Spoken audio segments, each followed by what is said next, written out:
Hello GBA fans and welcome back to week 3 of top plays, where we'll go over which plays had the most influence over the outcome of the match. As a caveat to that, just because a great play isn't included doesn't mean it was overlooked. The plays included simply led to a victory. With that being said, let's get into top plays. Coming in at number 5, we have Tom and the San Jose Sharpedos versus John and the New Orleans Pelipers. This was honestly one of the best games that I've seen Tom play, and he had a very good instinct throughout the match. Knowing that John's team relied a lot on bulk, and likely feeling Rotom served him better without being choice locked, Tom tricks his choice scarf onto John's Hariyama. Hariyama locks himself into knockoff, letting Rotom volt switch and allow Lando to come in and set up an SD. Lando is now comfortably positioned to get a kill as Garchomp, a potent threat, comes in and they trade Z moves, with Lando's bulk and higher attack coming out on top. Eliminating Garchomp made Scizor have much more freedom to move around, as well as removing one of John's wall breakers early.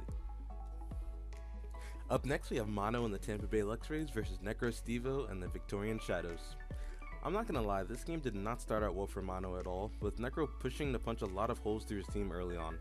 Where it looked like Mono was going to have a rough time for the rest of the match, he uses Gliscor and Registeel to slowly bleed out Necro's whole team.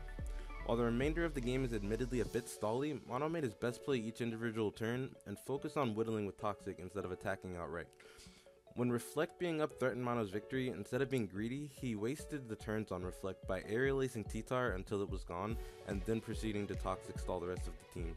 It ensured that he was at full health when Alakazam came in and allowed him to live both a Psychic and knock it out with Earthquake. In our third match of the week, Lars and the Bora Shadon fan went up against Cybertron and Melbourne Rotoms. This top play is going to be a little different in that the top play was Cobalion itself. Lars has proven himself to be an incredibly competent player time and time again, but his use of Cobalion this week was nothing short of surgical. Netting practically all of the kills he had this week, every time Cobalion came in, it put immediate and palpable pressure on Aaron's team.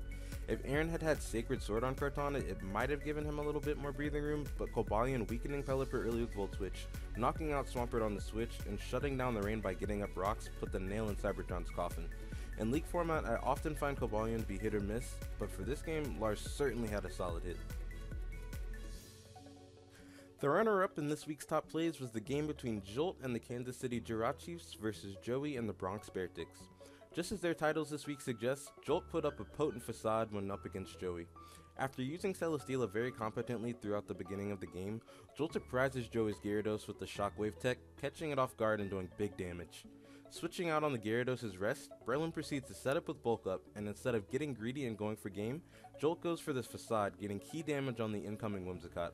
Instead of revealing Mach Punch and finishing off Whimsicott, Jolt switches out and waits for Gyarados to come back in, getting up another boost and revealing Mach Punch to knock out Joey's WinCon. With Breloom having Toxic Orb for recovery and a defensive boost from Bulk Up, it had the tools to clean up the rest of the game and pull off a W for Jolt. Breloom isn't a mon we see often in draft format, and Jolt used it expertly, showing that it's not a terrible pick in the slightest, given the proper implementation. And last but certainly not least, the match holding the top play for week 3 was Gio and the San Francisco Giants versus Crimson and the Detroit Steelwings. This game had to have taken immense patience on both players' parts, and not a little bit of luck. After a grueling match of persistence between Crimson's Suicune and Geo's Toxapex and Mew, Geo sat and waited for his opening to put the dent in Suicune he needed to open up an opportunity for Blacephalon to win. After being roared into an all-powerful Haxorus, Geo gets his lucky break and is able to get off a big hit with Outrage into Suicune. Crimson unfortunately didn't click Sleep Talk in the following turn, and Haxorus was able to pick off the legendary beast with another Outrage. Hypothetically, Suicune was most likely in range of Blacephalon's Shadow Ball anyway, and the newly released Ultra Beast is able to clean up the game with its high-powered Shadow Balls.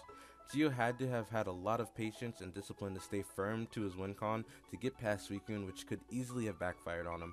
Choosing to bring Haxorus as a wall breaker instead of a setup mon was a wise decision in prep, and it helped nab the victory in the end. Thank you guys so much for watching, and I hope you enjoyed. Check back next Friday at 4 PM for the next top plays. This has been Dom. Hope you guys have a great day. Peace.